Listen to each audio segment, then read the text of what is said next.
जब किसी साल हम किसी इनकम को अर्न करते हैं और वो इनकम एक स्पेसिफाइड लिमिट से ज्यादा की होती है तो उस इनकम पर टीडीएस कट जाता है। उसके बाद में नेट इनकम हमको मिलती है। जैसे सैलरी या पेंशन की इनकम हो, किसी घर या दुकान के किराए की इनकम हो, कोई प्रोफेशनल या टेक्निकल फीस की इनकम हो, वर्क कॉन्ट्रैक्ट की इनकम हो, एफडी की इंटरेस्ट इनकम हो, ऐसी और कई तरह की इनकम हो सकती हैं जिनके स्पेसिफाइड लिमिट से ज्यादा होने पर टीडीएस कट जाता है। उसके बाद में नेट इनकम हमको मिलती है।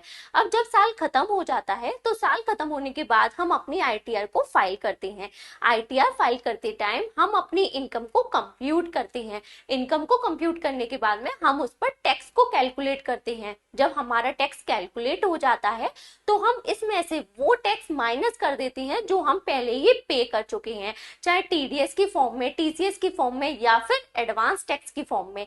ये माइनस करने के बाद जो नेट अमाउंट आता है वो दो तरह का हो सकता है, या तो हमको और टैक्स पे करना हो या फिर हमारा रिफंड बन रहा हो। और टैक्स हमको कब पे करना होता है? जब हमारी टोटल इनकम में ऐसी इनकम इंक्लूडेड है जिस पर टैक्स तो बनता है लेकिन जिस पर टीडीएस डिडक्ट नहीं होता, जैसे कि सेविंग बैंक की इंटरेस्ट इनकम हो या शॉर्ट टर्म या लॉन्ग टर्म कैपिटल गेन की इनकम हो। तो इस केस में हमको आईटीआर फाइल करते टाइम एक्स्ट्रा टैक्स पे करना होता है। दूसरा केस हो सकता है रिफंड का। रिफंड कब बनता है? जब हमारी टोटल इनकम पर टैक्स या तो बनता ही नहीं है या फिर कम टैक्स बनता है लेकिन हमारा टीडीएस या टीसीएस ज्यादा डिडक्ट हो गया है।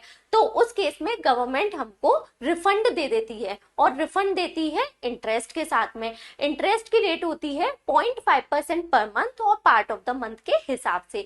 अब इंटरेस्ट की कैलकुलेशन कैसे होती है ये डिपेंड करता है कि आपने आईटीआर कब फाइल किया है।